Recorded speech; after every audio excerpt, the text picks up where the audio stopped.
I started on hormones August 20th of 2020, and so the way we did my hormones was like this. Because I'm wheelchair bound and I have cerebral palsy, I don't have any other health related issues other than like mild hypertension, which is a genetic thing anyway. Okay. It's not because of the CP.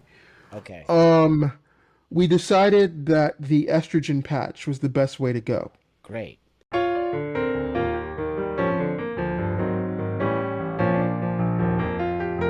Hey everybody, I caught myself another one, so I'm super excited like I always am. But that being said, I have to say it. Please like, please, I'm begging you. No, I'm not. Subscribe, honestly though, only if you want to and you really enjoy my videos and everything I'm bringing to the platform here. It does help me a lot, and it's the only reason I'm asking because, it does really help to get these videos to people who, some people totally need to see this stuff. So that being said, I appreciate you all. I appreciate you always showing up. I appreciate you all making comments, and mostly I also appreciate the guests coming on here because we're living in a time that it's very difficult for some people to have these conversations. So the guests who have given me their time, I value these sessions very much. So with that, I have Shizuka, and Shizuka reached out to me on I think it might be YouTube, and we've been conversing with each other. And so I will let them talk about themselves for a minute. Introduce yourself, Shizuka, and then we'll move on from there. So tell us who you are. Hi everybody, I'm Shizuka. I'm a transsexual female. I started my transition 3 years ago. I've been on hormones now for 3 years as of August 20th. Right. And I'm 42 years old right now. I know I look a lot younger. I'm very lucky in that way. Um, and I feel like what sets me apart from a lot of people who've been on this channel is that I am a transsexual woman who has cerebral palsy. Okay. Okay. And being a person with CP, as it's commonly known, Mhm. CP is not a disease. It's a neurological disorder. And being that I was born in the 80s, the way I like to describe it is Okay. it's like back in the old days when you had cable boxes and your brain scrambles the messages to your muscles. So a lot of times what happens is your muscles don't do what you want them to do. There's a lot of tightness and spasticity involved. Um, Thankfully for me, I don't have any pain. I do know people with CP who have like tremendous pain. I don't have any pain. Um, Except for when I burned myself this summer, which is why we had to postpone our first Right. interview. I was cooking and I burned myself a second degree burn on my leg, and I couldn't Ooh. do anything for a month. It was hard. Um, but um, my situation really, I don't get as much backlash as a trans woman, as much as the fact that I'm disabled and the fact that I'm in a wheelchair.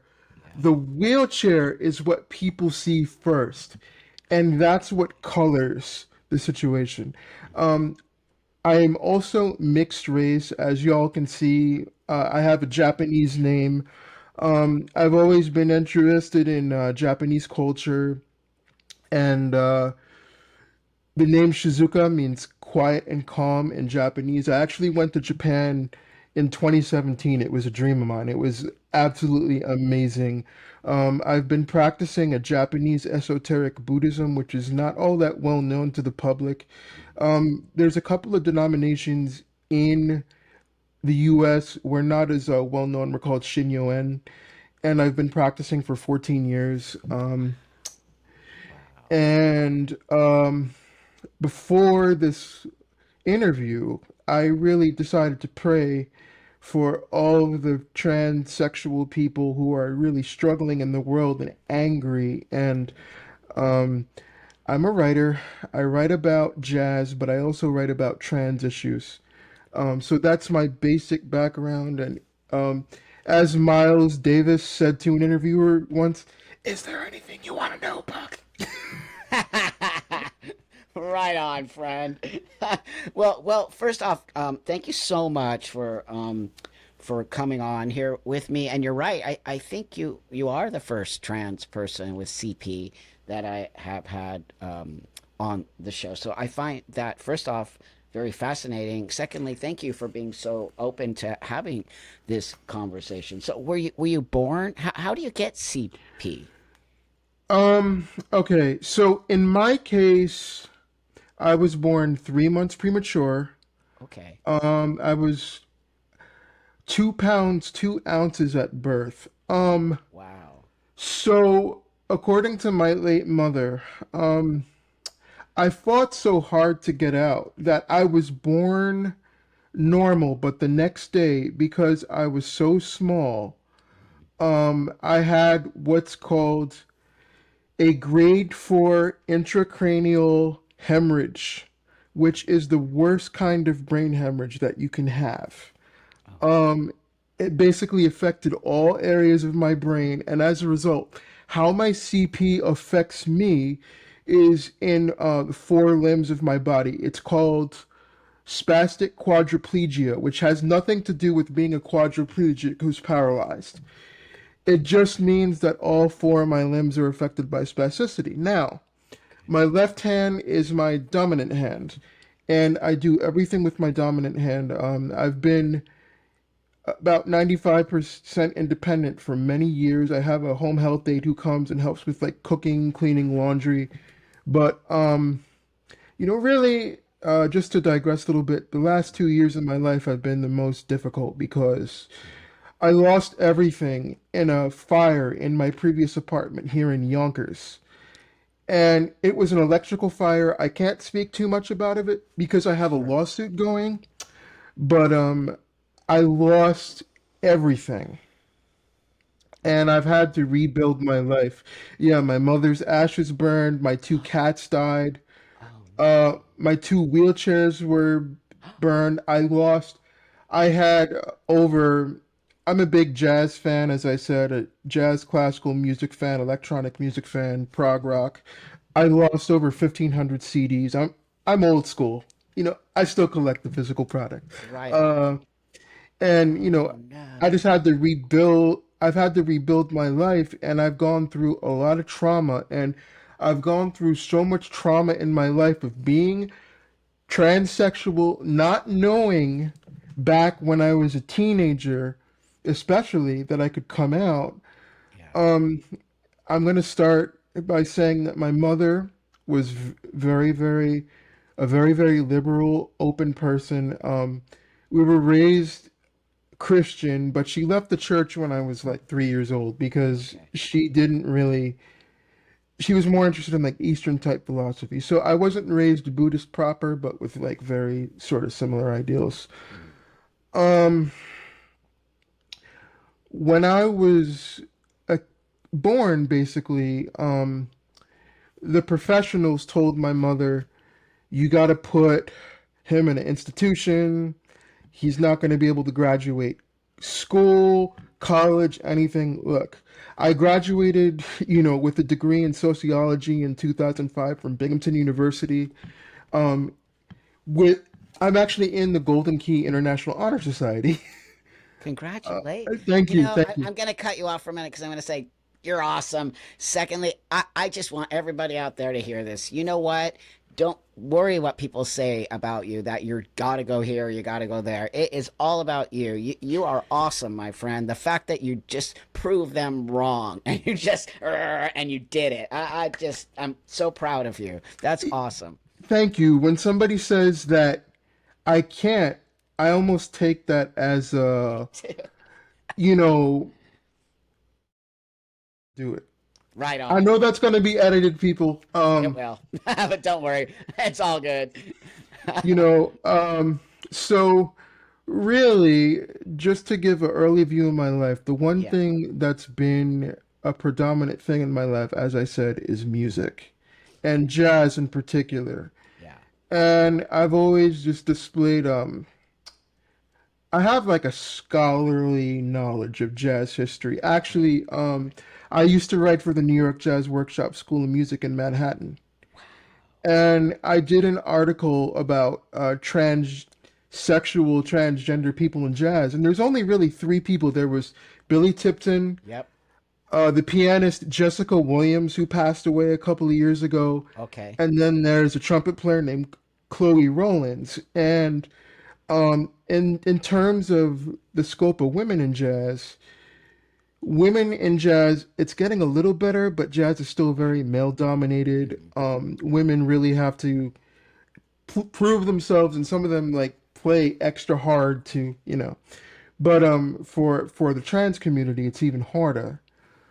Um, so I've spent most of my life just like around music. But anyway, um, when I was 5 years old, 4 years old, my grandmother, my mom's mom, she had some red nail polish out, Hmm.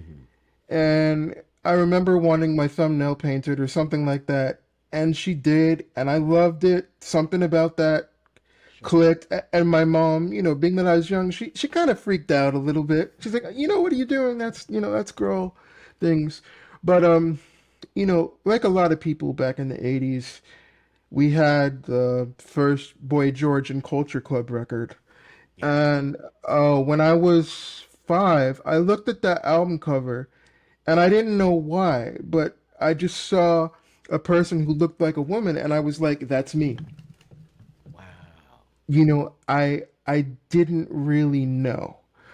Yeah. Um, and then that same year when I graduated from pre-K, because the first couple of years of my life, I went to a special school that was mostly people with disabilities, and my mom eventually ended up pulling me out of there because she knew that I wasn't going to benefit from that sort of a system, and we moved to a place called Johnson City, New York, which is um, the Binghamton, New York area, which is upstate, and they were practicing inclusion, which is a thing where disabled kids are put in with Oh, the regular kids, yeah. and That's right. we Yeah. we thrive from a basic education.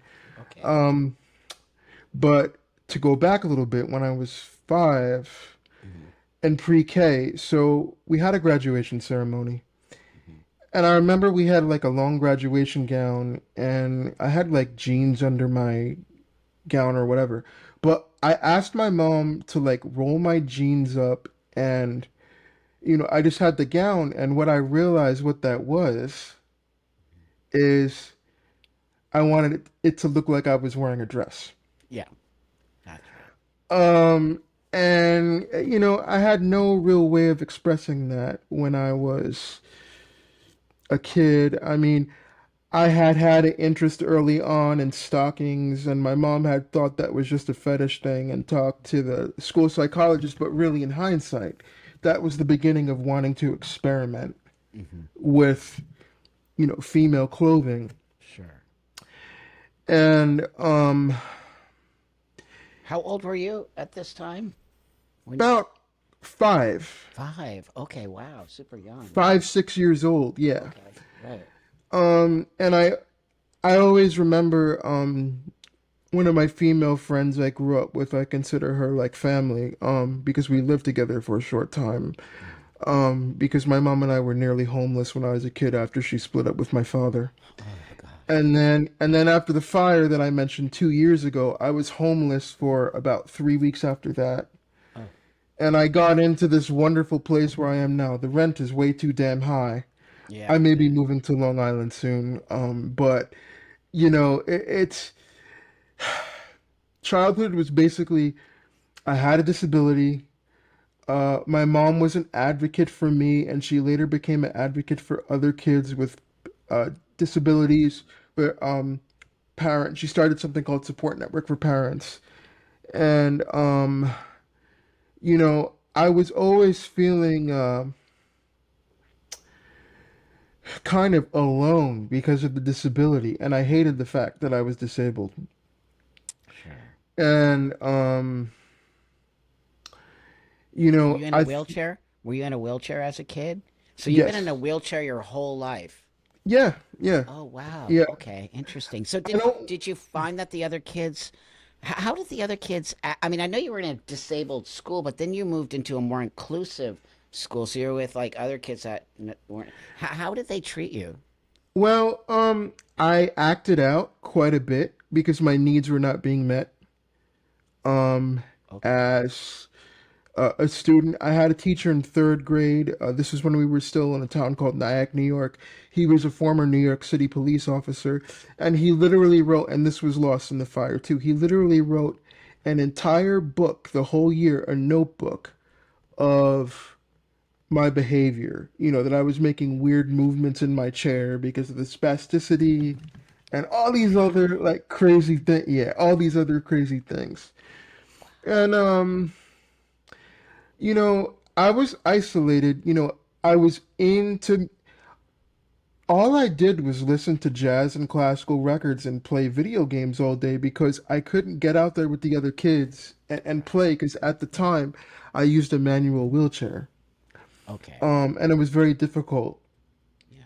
And you know, much less the thing about feeling like I was a woman inside. That's a whole nother thing. And that didn't come into play until like I was like maybe 12, 13. Some of my friends found out and they kind of made fun of me about that. The way kids treated me, to go back to your question, Yeah. is at first they liked me, but because I acted out and because I felt a certain way and I felt like sort of disconnected, I would act very, very sort of like if you weren't into my interests, well then, you know, F you, Okay. you're not worthy of my time. I'd kind of be arrogant and this was a theme that sort of went through high school even until at least like my senior year. Hmm. Um but being in a chair was tough because I couldn't, and also around the same time because I was raised by my mother, my father, um, who is black, so I'm half black and half white, as I mentioned before. I'm very racially ambiguous. I pass as Latina for a lot of people Totally. and people to Yeah. speak Spanish to me. Right. I have the big Latina bun and Awesome. everything. Yeah. Um, it's like he was never around really. Okay. And he actually caused my CP. According to my aunt, my mom's sister, he was the one who we think caused it by, well, my dad was cheating on a Vietnamese woman and he was going to leave my mom for her. And we had this house, right? I was too young to Okay. remember. I don't know. Yeah. But, they were up at the top of the stairs or something like that, according to my aunt. And my mom didn't want my father to go, and she pushed. She was pushed by my father, and she fell at the top of the stairs. And apparently, that's what put her into premature labor. Oh, wow. So your mom fell down well, pushed down the flight of stairs, and then like you were At the top of the stairs, that affected you premature. Like, apparently, yeah, they don't know for apparently, sure, but I mean, yeah. yeah, that's right. Yeah, apparently, it's like, yeah. And my father has seven other children besides me. He walked out on all of us. So I think a common theme with other interviews that you've had is that Yeah, many of us do not have fathers who have been stable role models in our that's life. right. And my aunt and my grandmother were always the constant role models in my life. I always had female friends. Um, it always felt more natural to me to play with girls, like the friend that I mentioned at the beginning, the childhood friend. I Yeah. used to always try to want to like take her clothes and stuff. Okay.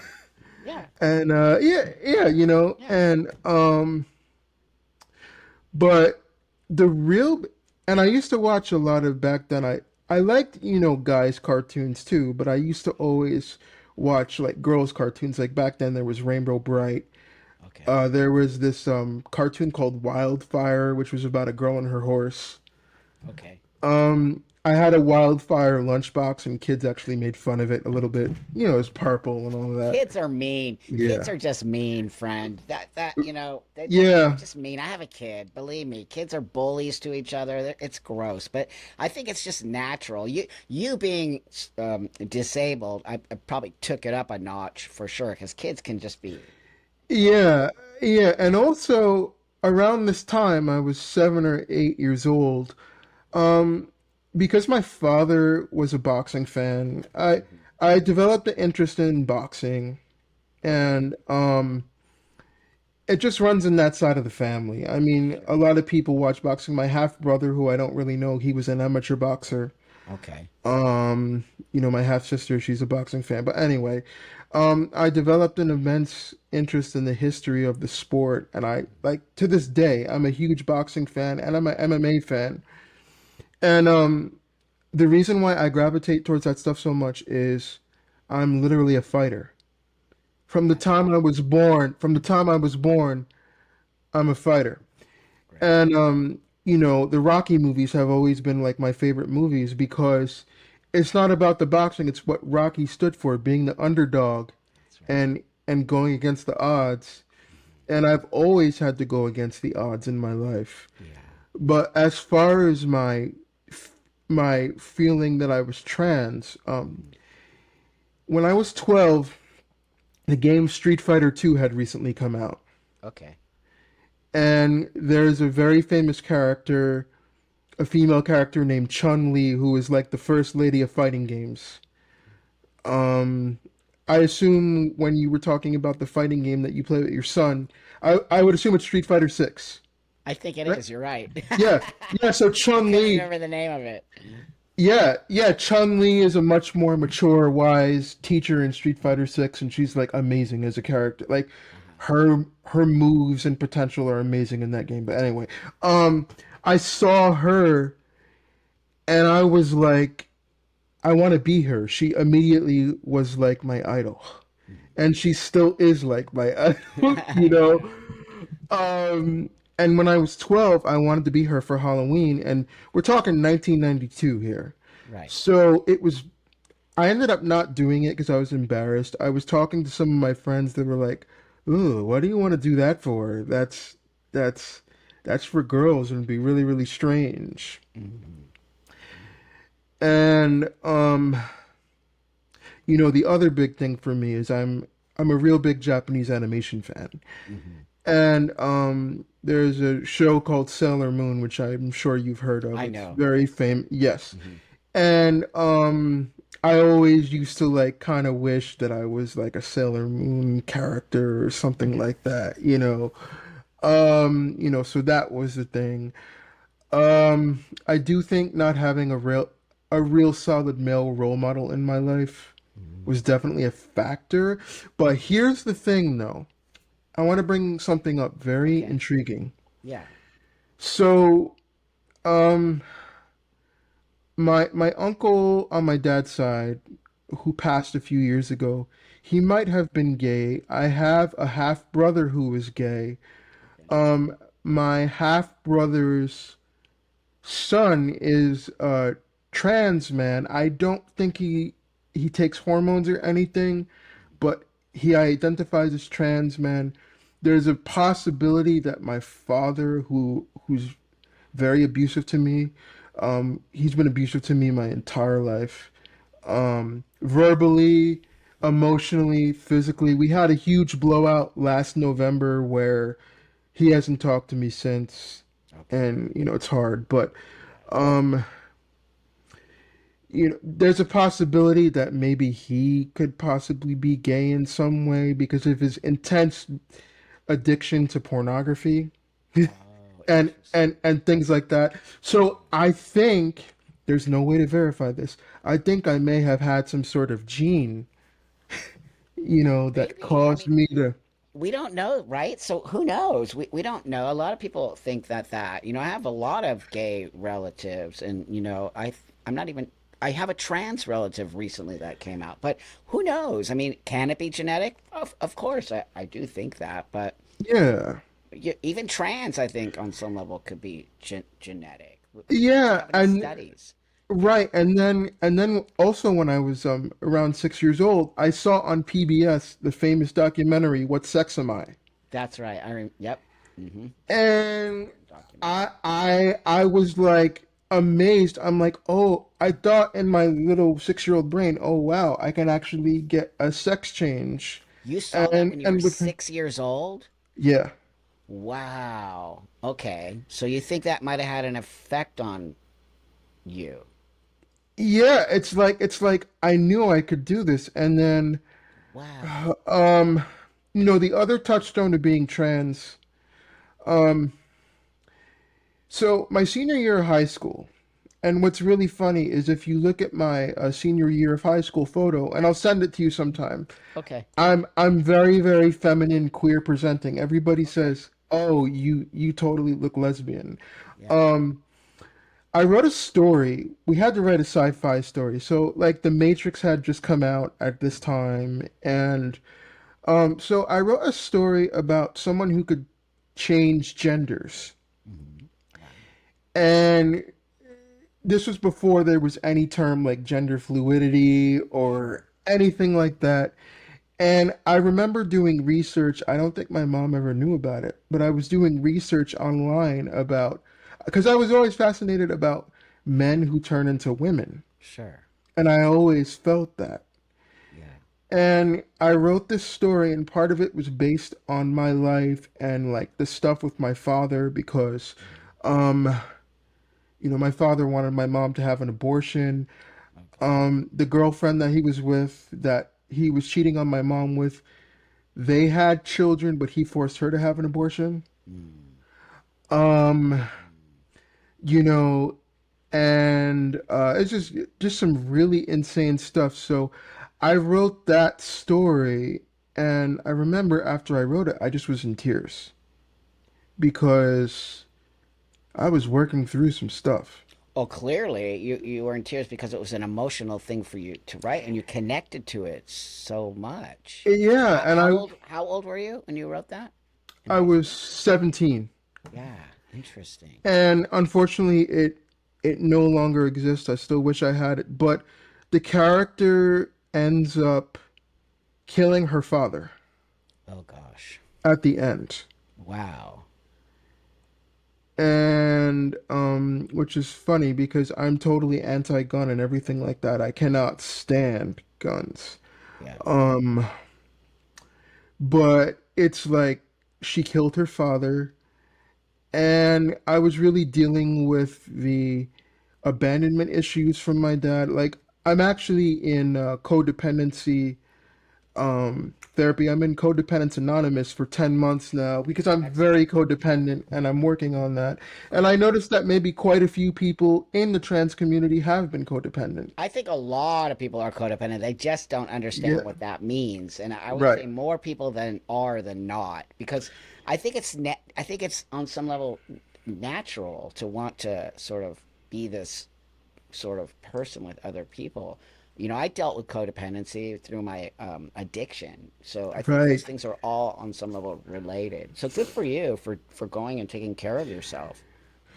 So, thank you. So, the real big revelation though was I was in my freshman year of college. I was 19 years old, Hmm. and I started at a community college. I had a major in media and communications. Okay. I dressed up as a goth girl for Halloween, and I wore like one of my mom's dresses that she had in college. She had gone to London for a semester in 1973, and the dress fit me and everything. But as soon as I wore that, something, Buck, I don't know how to describe it, something clicked. Yeah.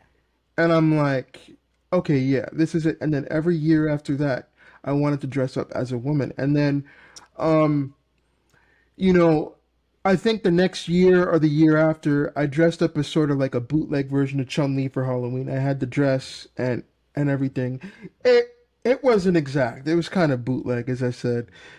And my main concern was I said to myself, I want to pass.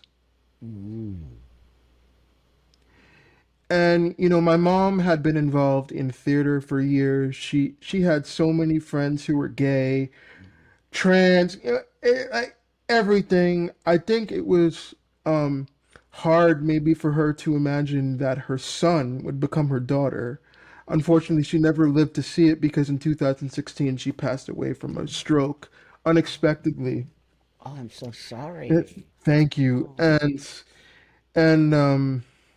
so she had done my makeup, and like she said, you look stunning as a girl. And she always said that, when I was little, she actually picked a girl's name for me mm. if I had been a girl. The name was supposed to be Sabrina Morgana. Okay. Nice name. Yeah, yeah, yeah, yeah. Um, and so okay, so the second time I dressed up as this bootleg Chun-Li or whatever, well, the first time. So I was always bullied a lot in school, in middle and high school. I was bullied mainly because of the disability. So there was this kid who bullied me in high school. Um, and this is not even the worst bully that I had. I'm actually working on a book about my life, but Good. um this bully, so he said to me, like he saw me. First of all, my friend Will at the time, he saw me. He was dying. He was laughing so hard because, Mhm. he just, couldn't believe it. But this, my mom had, given me a bra and stuffed it with socks and, so I had, boobs and stuff. So this kid who had bullied me in high school, he had kind of grown up a little bit, but he goes, "Can I grab your tits?" Wow. And he reached over and he grabbed, my fake boobs. And I felt so violated. Right.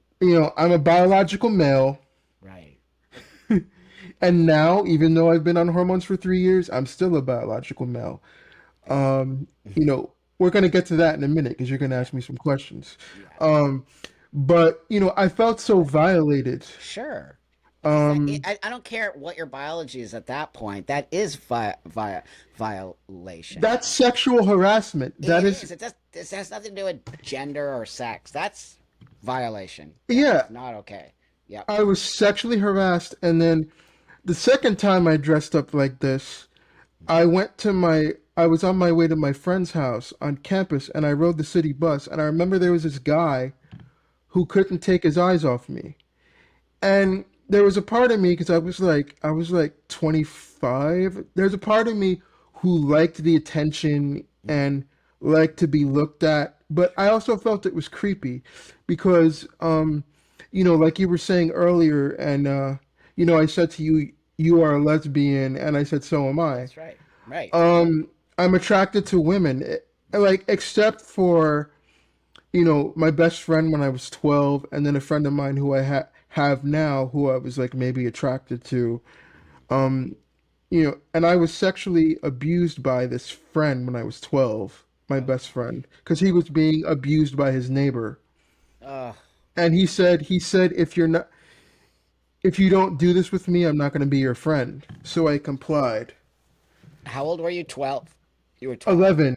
11. Gosh. Yeah, I was 11, and I never told my mom about this until years Wow. later. But anyway, the second time I had dressed up on Halloween, as I was saying before, I tend to jump around a lot. I'm sorry. That's all right. Nope. Um, it just felt right. I mean, and it wasn't it because my mom always felt I was just like a cross dresser.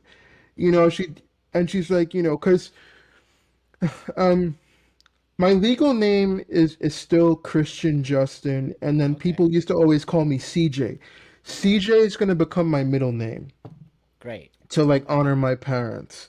Excellent. But she just always thought I was like a cross dresser and all of that. And she's like, Siege, you could be metrosexual, you could wear makeup and things and all of that, and you don't have to.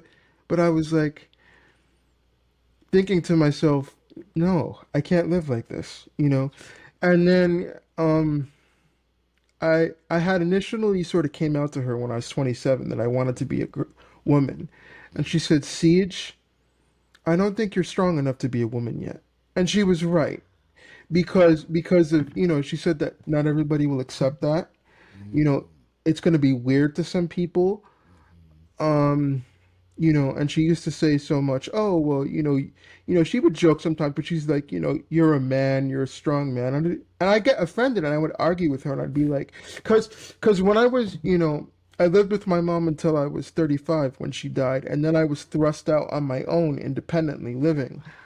Um, Wow. so I kind of went through this delayed teenager phase with her as far as Mm-hmm. rebellion. I was in my, late 20s, early 30s, and I was basically in this rebellion phase. I also have depression and anxiety. So I was getting really depressed. And, you know, but the thing was, I remember she had like a couple of Christmases before she died, she was getting me lip gloss and things because she knew. And there was one day where she came into my room and she had had health issues by this time and she was in a wheelchair herself, but she had said, "Siege, when I die, are you going to dress in women's clothes?" Oh, And, uh, wow. she was smiling and everything. And I looked at her and I go, "Yep." Wow. And she's like, "I knew it. I knew it." Wow. And there was also a movie that came out when I was in college that was another huge factor in me wanting to transition. And that's a movie, it's a famous Thai movie called Beautiful Boxer. Oh, I love that movie. Yeah, Yeah, that's an excellent film. Yes. and and first of all, Nong Toom, she's a Gemini, so I related to that. You and I'm a I are Gemini. Gemini. I know, So right on. yeah, so we could I hope to keep in touch with you after this Of interview. We course. could become friends We because will. We're um already friends. yeah, we could go on and on for hours. And that movie really, really hit me so hard. I think because she was a fighter, that also That's right. that that got me big time. The fact that she was fantasizing about herself at the beginning of the movie, Yeah. like being Miss Thailand or whatever. Yeah. I would also have like fantasies about that I would be this beautiful woman. When I was like 16, 17, I would start crafting this who I am in my brain. And, there was this part of me, and, feminine guys do this too, but I would be like in the mall and I'd be looking at girls and I'd be thinking in my head, I'd be like, "Girl, you're wearing too much eyeliner, or you're wearing too much, or what is that? What is that you're wearing?" And, it's like, Well, um, because girls do that, women do that to each other. By the way, that's very, yeah, yeah, that's very female. yes, and I've always been like that. That's I've interesting. always been like that. Um, but I decided to make the transition at 39 because I met somebody at my temple who is a very dear friend of mine. She actually used to be back in the 80s a major fashion designer in the 90s. Mm. She had a brand called Morisane, Mm. and I actually had one of her last scarves from her fall 85 winter 86 collection because she had a dream that she gave it to me, and that burned in the fire, which was really really hard. But I talked to her and I was expressing myself and telling her, I really want to come out, and I really want to become a woman. I can't really live like a male anymore. It doesn't feel comfortable. Yeah. I've always felt like weird around guys. I mean, a lot of times when you talk to guys, it's this dick measuring contest. Sure. Yeah. And my friend who's an audiophile who shares my passion for high-end audio. I have a hi-fi stereo and everything. Wow. We often joke about um, in the audiophile community that these men. It's mostly men. There's some women now too, and some Sure. transsexual women too, but there's a lot of dick measuring contests, dick waving Oh. contests, Yep. Yep. and that stuff never made me comfortable. And, I tried to get into like other sports when I was a kid and, get into watching the NBA. And so that never felt like me. I was compensating. And I always feel like the fact that I was trying to be hyper masculine in some ways, that's usually a sign that something is going on. And my father would used to always tell me I have to man up. I remember something went on. No, this is serious. I remember there was something that went on when I was visiting him when I was 13, Okay. and he locked me in the bathroom with him and he started screaming, and I said I was going to tell my mother, and he said that's blackmail, and he started screaming at me all these other things. He would also tell me sorry, that was something on my desk. He would That's also tell me that I'm not black enough, um whatever that is, whatever that is. because because the people who are black in my family, we all speak proper English, pretty much.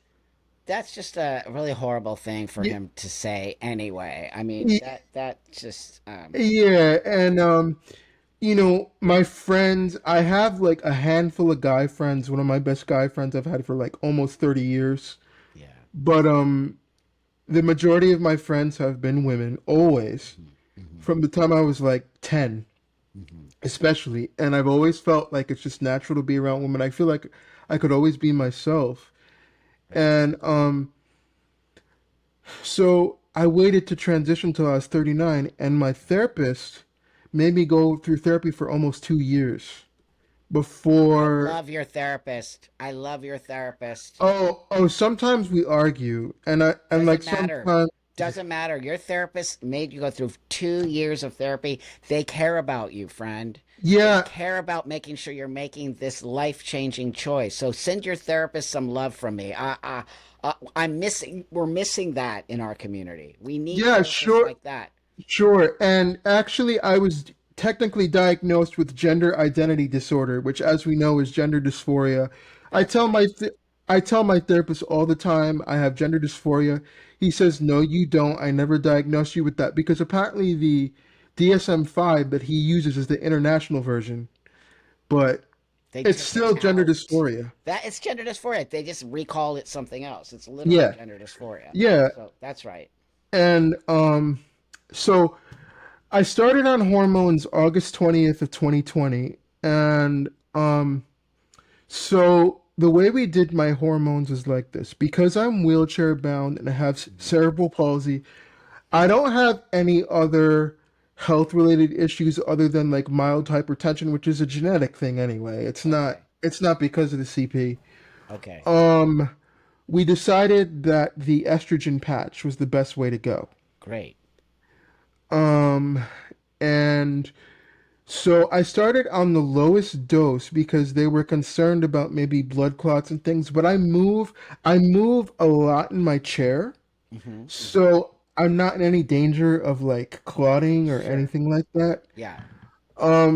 So at first I started on the lowest dose, like zero point 0.5 milligrams, and Hmm. now I'm up to the highest dose. I do 3 patches twice a week Wow. because my hormones were out of balance, and I was like having like a lot of emotional. I've always been able to cry, but Okay.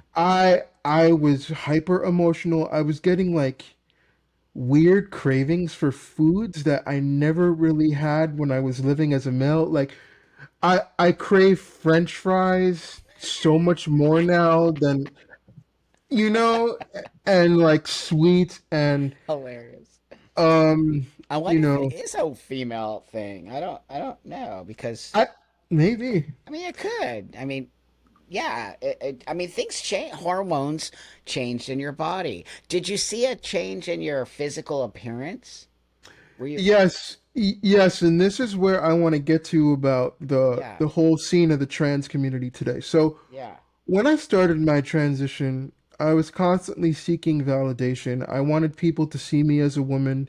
I've realized that not everybody sees me as a woman in spaces. I get clocked by males a lot. Yeah. Um, I was always correcting people, "Oh, I'm a woman." Okay. I was getting into that. I was falling for I was into that ideology that we dislike. Yeah. Um and I noticed some, yeah, the real physical changes, like my face, like my skin became a lot more Wow. sensitive. Like my skin bruises up and reddens up very easily now. It bleeds a Okay. lot easier than it used to. Do you feel like your skin is softer? Do you? Oh Because yeah. it looks from here, it looks like very soft, and it doesn't look super masculine. Like E- my skin changed to be more tough. I mean, I can see a total difference in my skin. Well, Yeah, I'm wearing makeup right now, but it's yeah. natural makeup. But it looks One of great. You look thank great. you. Thank you. Yeah. Um, the first thing I noticed right off was the breast development. Okay, great. The nipple buds were like so sore.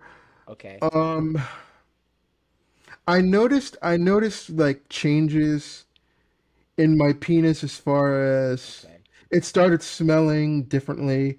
Mm-mm. And there's people like ContraPoints. Like, I mean, she was joking about the feminine penis, and now there's articles on Medium talking about the feminine penis like it's a real thing. What the fuck is that, Buck?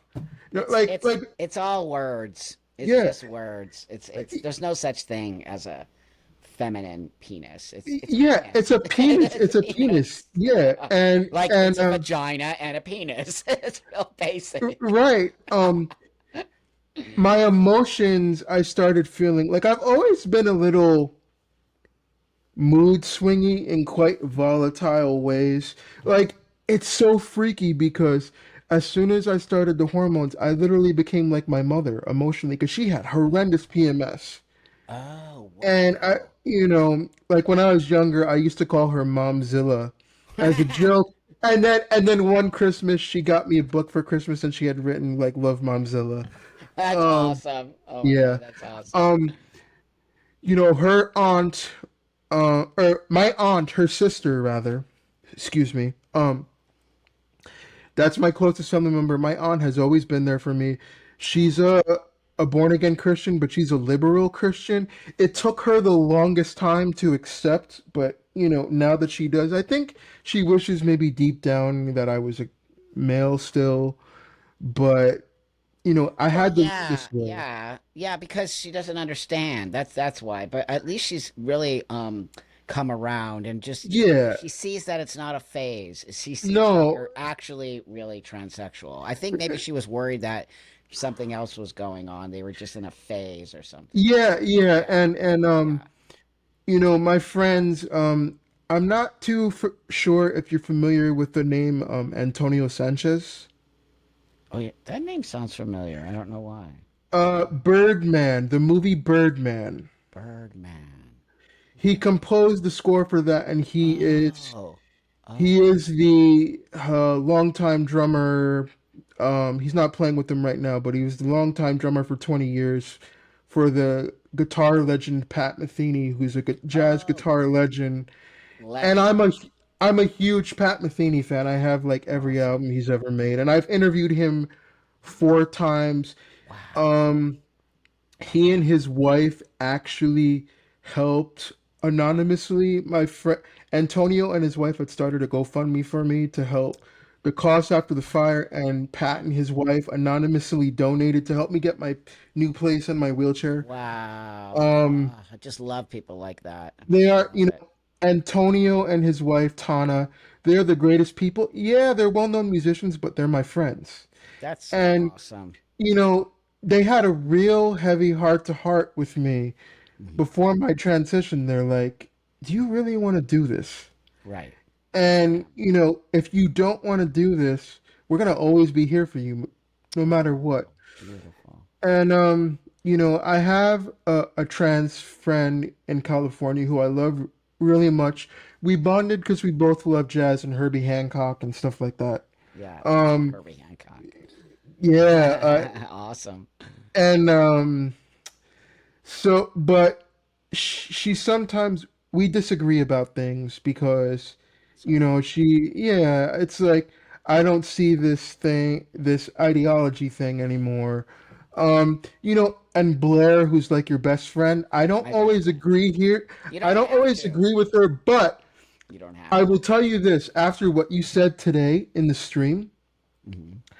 I believe that I would, if we were to meet each other and talk in person, I feel like we'd have more common ground You would.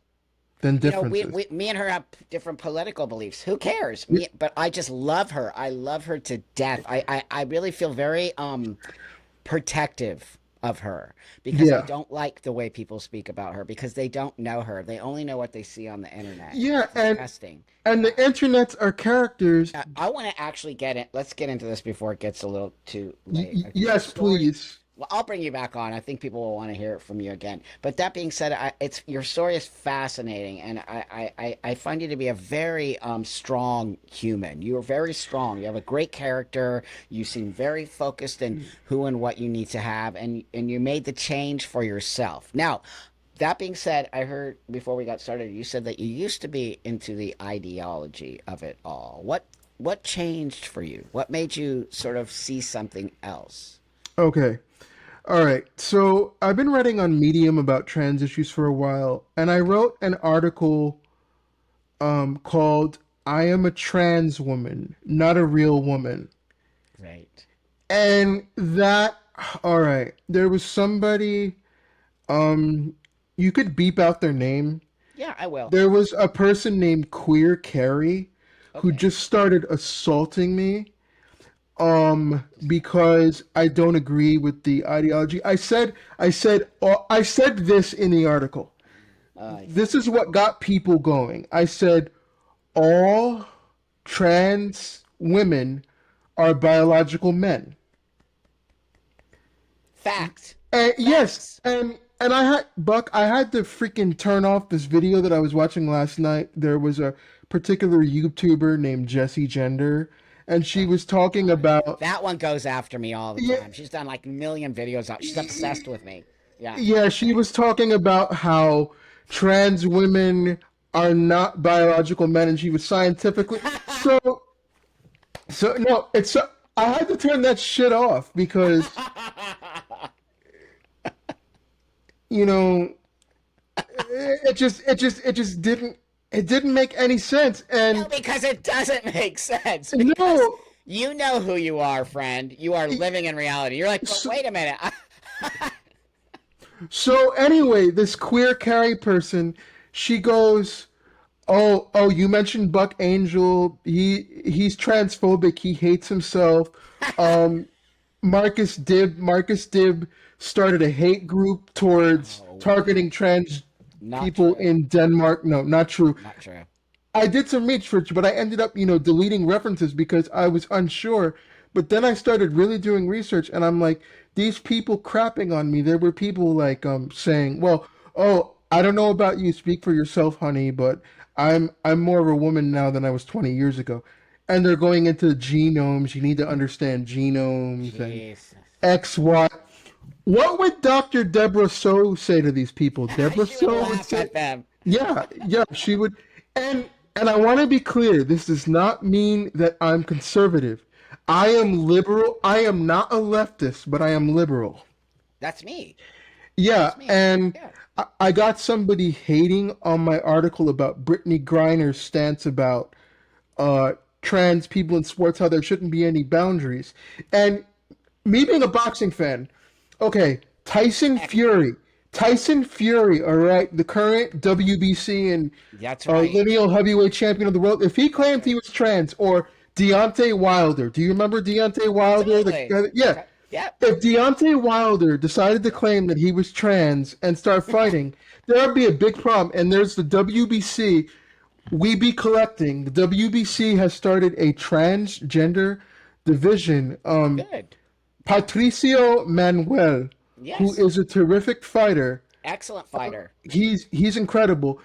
You know, and like if a Javante Davis or a Shakur Stevenson Hmm. would want to fight him, they wouldn't fight him They because wouldn't. there's a low risk, They're or gonna knock his. It's it's a high ridiculous. risk, low reward. They would knock him out. They And would knock his block off. They would hurt him. yeah, Yeah. yes, they would. Yeah. And I'm and they're bringing up intersex athletes Victoria Ivy, what she was saying in that interview with Trevor Noah.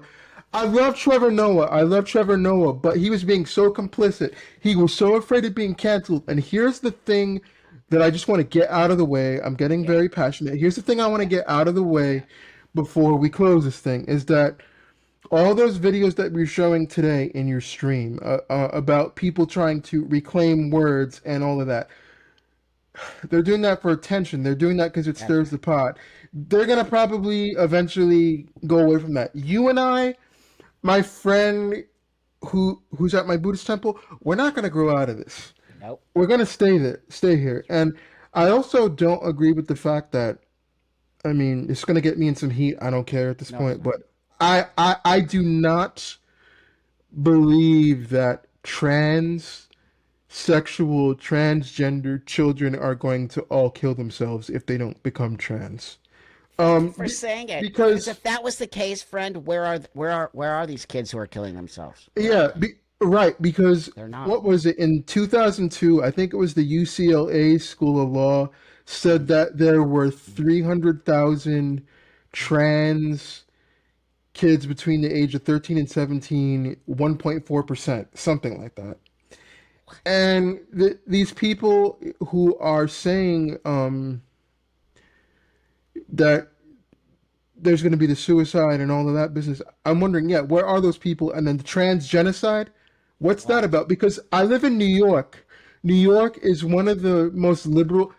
That's right. I was born in Manhattan, okay? I am I'm a New Yorker and this You're a is New one of the Yorker. freest states. I went to my first NYC Pride Parade this past summer. It was awesome. Right on. And I went to my first Yonkers Pride Parade too, and I have to be honest, I was seeing the flags and I was seeing all of the other colors and I'm like, hmm. Um and it's like I'm just waiting to be able to get the proper care. And when this queer carrier person was roasting me on that one Medium article, um I had to delete her comment because I said I'm concerned about maybe getting cancer down the line because of these hormones. Like I don't know because there's a history of That's cancer in right. my family. My Yeah. my aunt had stage 1 thyroid cancer removed. My mom had a rare cancer of her eye where she had her Yeah. left eye removed when I was in 10th grade. Yeah. And I'm concerned about these things. Of course, you should be. We And don't know. You don't know what the long. I'm 30 years on testosterone. I don't know what's literally actually cooking in my body. You don't know. You've been how many? 4 years on 3 years, 3 years. That's a long time. And, 3 years. It and my is. health, like my health is like amazing right now. But the Great. other thing I will say too about my CP is that because I have CP, the body movements can tend to be a little rigid and things like that. I think if I had more freedom with my body as far as movement, I would have a lot more feminine mannerisms. Sure. because Sure. because I am definitely okay. My mom was born in the late 40s. She grew up in the 60s. There's a slightly different view of women at the time. I have a little bit more of a traditional view Mhm. in terms of womanhood, but as far as me being a woman, and then we could probably close, is that I am a woman in the sense that socially, every day in my life, a woman. I go to the grocery store now. People are like, "Ma'am, you know, hormonally, I'm a woman, but biologically, no, Well, I'm I'm going to still tell a you right man." now. I'm going to tell you right now, Shizuka. Many people are going to appreciate you saying that because for some reason now we can't say these things, and many people are going to very much appreciate you saying that because for some reason now in the trans community we can't connect to our biology. The whole reason you're transsexual is because of your biology. I mean that Yeah, there's no other reason why. There isn't because why would you transition if you were born a woman? So you weren't born a right, woman. You were born a man. So you need to become a woman, and that's called a transition, and that's called transsexualism, and that's called gender dysphoria. But these people are wingnuts. I don't know. What do you think? Before we go here, I want to ask you this question. Sure. What do you think, and why do you think, specifically in the trans female community, why do you think that they want to deny their biology? What do I think and why do I think they want Yeah, to deny their why would biology? they say that? Why would you say? Why would they deny that they're biological male? Why? Well, I think, you know, I guess coming from a sociology background all these years ago in college, it's been like 17 years since I graduated, but Hmm. Hmm. I think all people want to have belonging and we all want to be validated. And I think for some of us, Hmm. the fact that we realize that we're not biological women is painful. And I'm talking about my experience. I'm not talking about your experience. And That's right. I could understand that it triggers people, but I'm thinking about it this way to use another boxing analogy.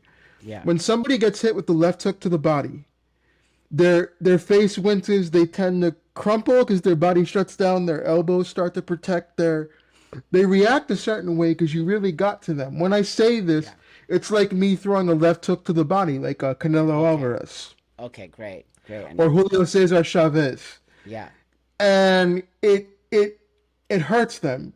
They're Okay. stunned, and they know it's the truth. Otherwise, they wouldn't be reacting that way. Because if something is not the truth, you don't react in such an insane manner. And I've had a lot of people talk to me before the podcast with like, "Oh, you know Buck Angel, right? Buck Angel is transphobic, self-hating. He's against queer, blah blah blah blah." Blah. I'm like, no, he's not. Correct. Um, Just you know, and it's just I think because we all want to belong. The thing I think we should do away with, and I feel that we should do this away in the music I love, jazz. We should get away with using genre labels. For example, in terms of labeling things, trans mask. What is that?